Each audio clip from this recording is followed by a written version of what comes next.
na ninyi msijidharau.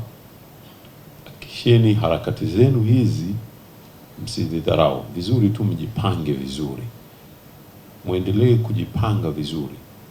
Issue sio namba, kwamba mko wengi sana, si jambo.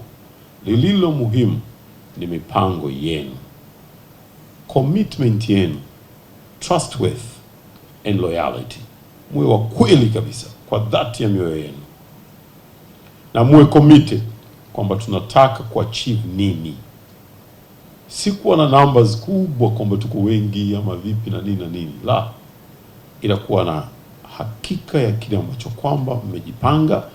Basi muhakikishe hamuangalii kushoto na kulia, mnafanya.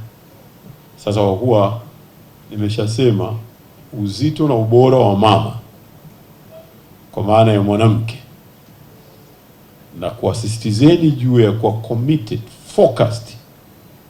Jamani, katika jambo nimelifurahia sana ni pale niliposikia kwa ninyi mipango yenu ni kuwezeshana. Msizubae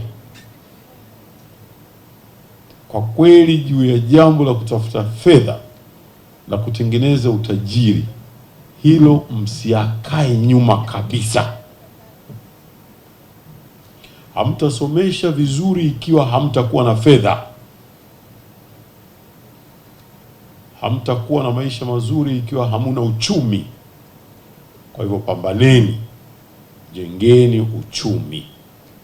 Kama sehemu ya kujifunza mengi, mambo mengi ambayo yanawa encourage wanawake hasa wa Kiislamu, lakini pia wanajifunza mambo mbalimbali ikiwemo biashara, ikiwemo wanasikiliza success stories za wale viongozi wanawake ambao Waislamu ambao wanavaa hijabu na wanafanya vizuri sana. Kwa hiyo nashukuru sana Sisters in Iman kuleta kitu kama hii. Inatusaidia sana encourage wengine kuweza kufanya yale ambayo mazuri watangulizi wao wameyafanya. Lakini jengine kama tulivyoona, kumezinduliwa magazine ya Behind Hijab.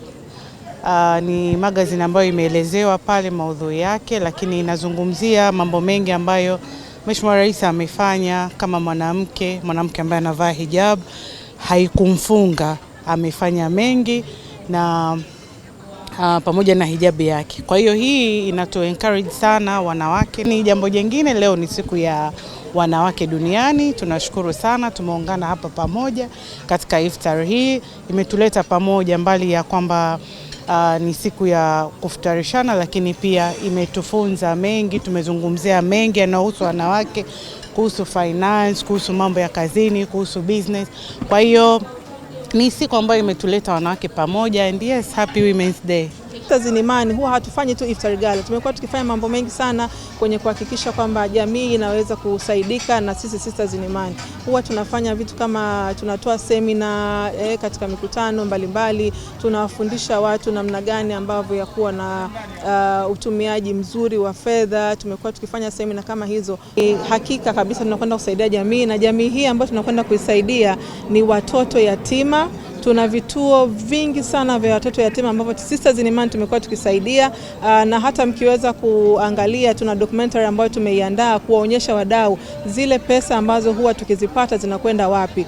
Kwa hiyo tunapeleka kwa watoto yatima ambao wana uhitaji, lakini pia wazee.